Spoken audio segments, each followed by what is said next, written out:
4 or 5 years you've been ramping up to that number. So that's one question, how can you say you've been doing the same flight schedule for 33 years? And second of all, at one point during the process, somebody from the Guard said, because there's gonna be fewer planes, there's actually gonna be fewer sorties, and that was part of, so why did somebody say that? And now we're actually gonna see more sorties than we did with the F-16s. So that's my first question. Yeah, no, I think to your point, when I was talking about schedule, I was referring more to just like the times a day, kind of the schedule. But when you look at what we'll fly with the F-35, it is reflective of what we flew in the F-16. For the last 4 or Well, 5 years, for not for the last 33 years. Because it was like Tuesday mornings. Yeah, and I a didn't couple say, of flights, 10 like or I said, 12 years ago. I was referring to the schedule. I flew the F-16 for 25 years. And we took off in the morning and we took off in the afternoon for 25 years. That's what I was referring to. When we had the alert mission, we flew some fewer local sorties, and we also had an alert detachment, so collectively, but that was a long time ago. So we flew an 8-turn-6 with the F-16 for a number of years, and that's what we'll fly with the F-35. So what about the one statement that somebody from the Air Guard did say there would be fewer sorties? Yeah, well, I'm not sure that they say fewer sorties. If you look at the environmental impact statement, it actually refers to the number of operations. The number of operations from the F-35 went down from a little over 8,000 in the F-16 to about just shy of 5,500 in the F-35. So, so a sortie is a flight. An operation is a takeoff and a landing or an approach. So you add them all up. So a takeoff is one operation, a landing is one operation.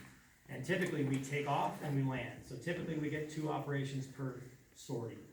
Occasionally we'll do what's called a low approach, where for a training requirement, we'll have to do a pattern. And that's an operation as well. So when we looked at it, the number of operations, not sorties, but operations for the F-35 has come down from the F-16. So I'm not sure who said that, but maybe they were confused on sorties and operations, because there's a difference. It's not operations are not a sortie. And an operation is not necessarily 2 times a sortie, it's actually 2, and then occasionally we'll do a low approach.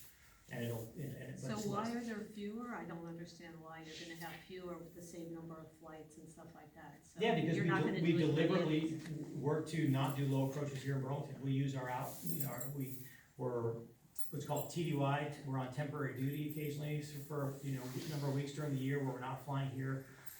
We really strive to do a lot of our training requirements at Wheeler-Sac Army Airfield over in New York State, because that's right near one of our training areas.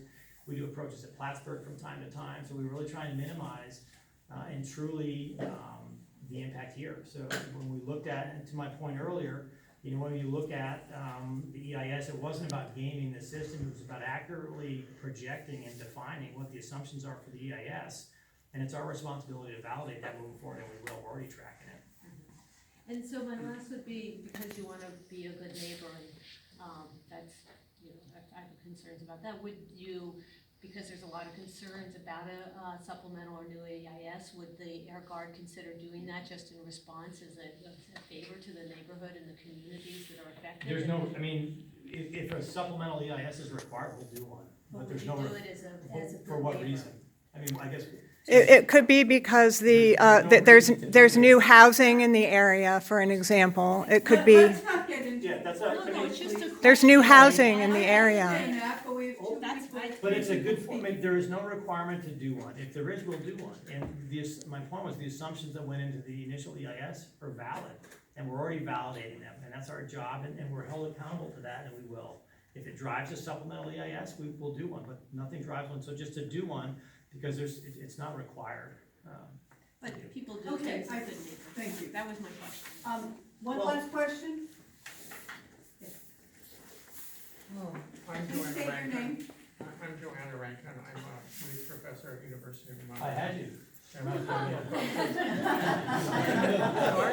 I was in your class. You were? He had Anyway, longer hair then.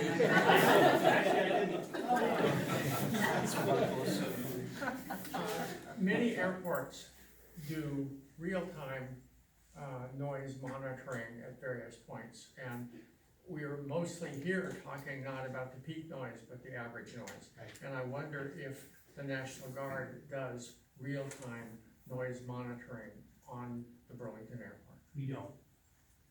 Okay, Neither does the airport. okay. The only actual noise monitoring that I've ever experienced is the South Burlington School District did a noise study at Chamberlain that actually physically measured noise. They measured it in the classroom, they measured it out in the playground.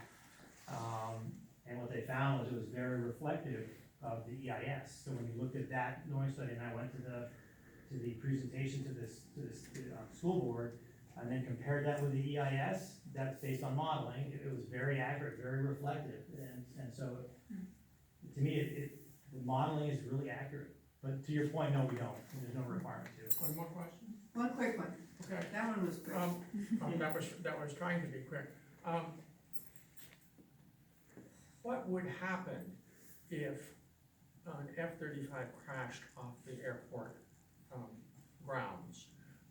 What kind of agreements do you have with the fire departments, with the emergency services? In other words, who would come if there was an F-35 crash and fire? Yeah, well, we have a lot of mutual aid agreements with the community. I mean, you know, our fire department serves the airport, so our fire department would respond, but also the local first responders would respond, and we actually we have ongoing training that occurs with them. So, like any airplane, whether it was a F-35 that crashed or a civilian airplane that crashed, the local responders would respond.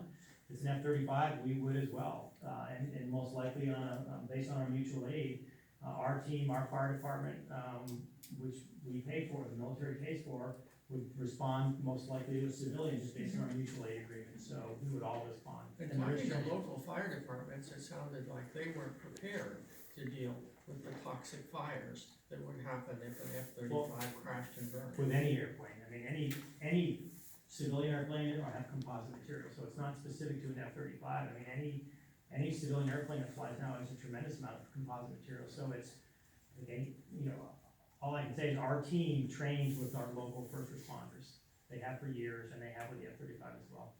And they're fully qualified, our team is fully qualified to do so. And we appreciate when you respond in South Burlington, first response here in South Burlington. That's an hour. Well, I wanna thank you very much,